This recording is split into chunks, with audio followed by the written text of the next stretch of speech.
Hello, this is Jack Sheffield, Jack the exam guy, talking about the underground contractor exam prep course. This is just a little introductory video to tell you what to expect on the course and the exam. Of course, it's designed to familiarize the student with the underground utility contractor exam. It's going to consist of videos which will guide the student through each manual, and each video is going to be followed by practice exams that's going to reinforce that information in that video. Okay. Now, in addition, there's going to be a section which will explain the math questions the student is likely to encounter on the exam as well. Now, this will be followed by final practice exams designed to duplicate what the student will experience on the exam. Each of the final practice exams is 20 questions. Each one is designed to be completed in 1 hour. Completing each exam in 1 hour matches the pace the student will need to keep to finish the state exam on time.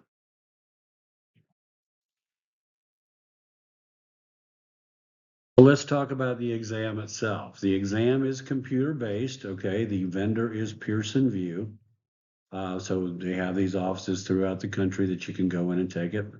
It's going to be 80 questions and it's 5 hours long. There are 5 pilot questions as well. You don't know which ones they are. They could be intermixed amongst the other questions. So you're going to have to behave as though all of the questions do count for or against you, even though 5 of them, they're just testing these questions out to see how many people got them wrong, how many people got them right, and whether or not they're valid, if anybody had any complaints. So if you go with 5 hours times 60 is 300 minutes, you divide it by 85 questions, it's 3.5 minutes per question.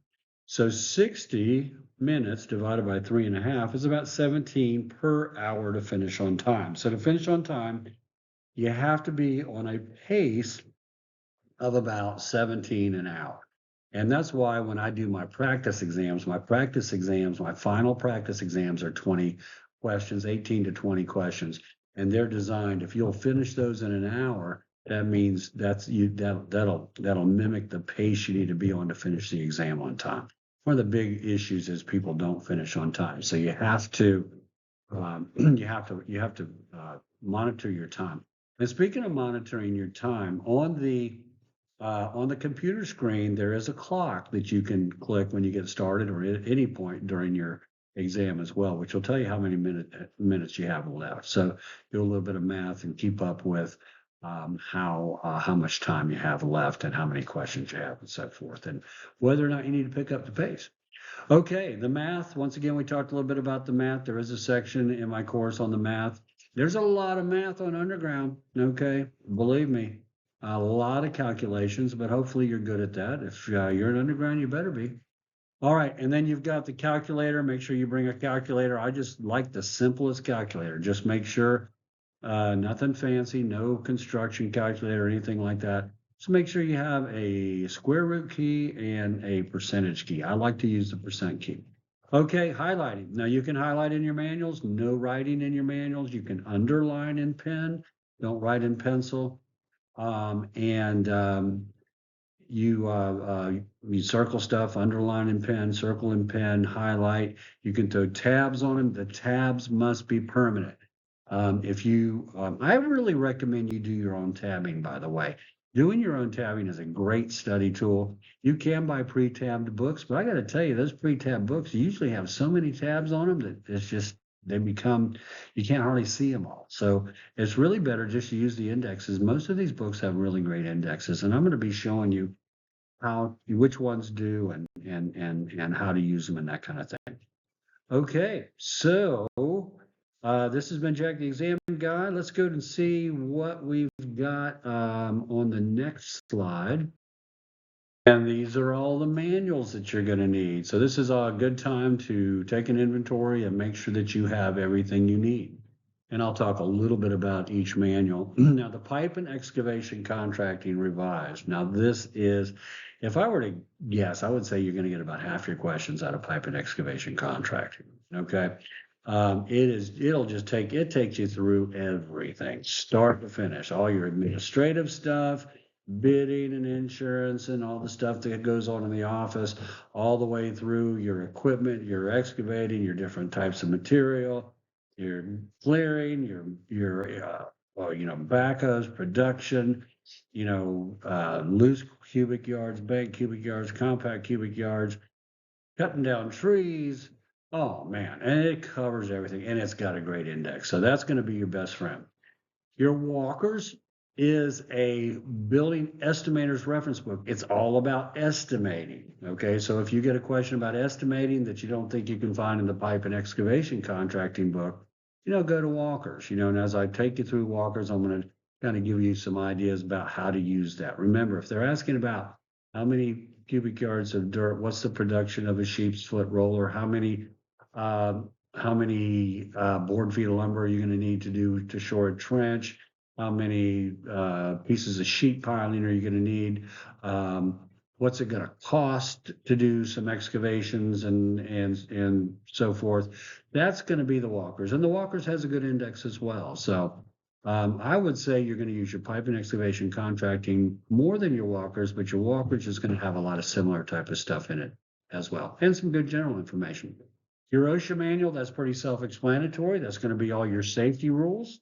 And the OSHA manual has a great index.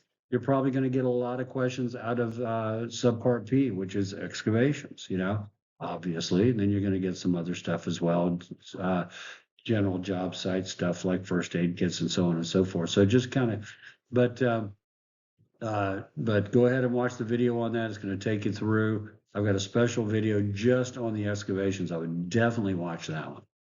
And then the plumbing code. Okay, so I'm gonna put two things in. I'm gonna put two sections in the plumbing code for you. One of them is going to be what I believe you're just only going to be responsible for underground. You're obviously not going to be responsible for a lot of the inside stuff, venting and fixtures and stuff like that. But there's going to be some things that you're going to be responsible for in plumbing, which is like your water service, your sanitary drainage that comes out of the house and hooks up to the underground, pressures of your municipal systems and stuff like that. So rainfall and storm gutters and that kind of thing, storm drainage. So, but I've got a special one just for underground, but I'm also going to make available to you the one that takes you through the entire plumbing book, just in case you want to make sure that they don't ask you about something in the rest of the plumbing book. Okay, and I kind of give you an idea here of the chapters: administration, definitions, general, water distribution, sanitary drainage, storm drainage, your rainfall charts at the end, sizing of your water systems, and so forth. So, but I'll point all those out to you as you get into your plumbing exam, the specifics. Now you're going to have several books which are specific to that type of pipe. Okay. And so it's going to be obvious. It's going to be, if they talk about concrete pipe, you're going to think, hey, concrete pipe and culvert, box culvert installation manual. If they're talking about ductile iron, there's a real good chance they're in the ductile iron guide. If they're talking about PVC, there you go, polyvinyl chloride pressure pipe book. Yeah, this is standards. These are standards. This would be like if you're actually making PVC. Kind of an interesting book. PVC design and construction. More stuff about PVC. All right, so you've got 4 books which are just specifically for a particular type of pipe material. Okay. And then you've got the utility accommodation manual. This is going to be all that information that you're going to need to know when you're working on the roadway, FDOT. See right there. If you're working on the roadway, there's going to be things that you need to know. Sunshine 811. All right. Down here at the bottom, Sunshine 811. Okay. This is the, damage prevention guide. You're going to need to know a lot of rules that are going to be in there. Yep. Get some questions out of that. And then you've got your section 555 directional bore. So it's going to be pretty obvious when you get a question about directional bore. I didn't see anything in pipe and excavation contracting or Walkers about directional bore or the plumbing or, so if it's jack and bore, it'll definitely be in that particular document. Okay, so that gives you an overview of the manuals. You've got an overview of the test. You understand what you're going to encounter in this course. And if you have any questions at all, you call me and I will do my best to pick up the phone. And if not, I'll try to call you back. 904-755-4111. 904-755-4111 is my telephone number. JackTheExamGuy.com is the website. And don't ever let anybody tell you you don't know Jack, because now you do. All right. Thank you very much for listening.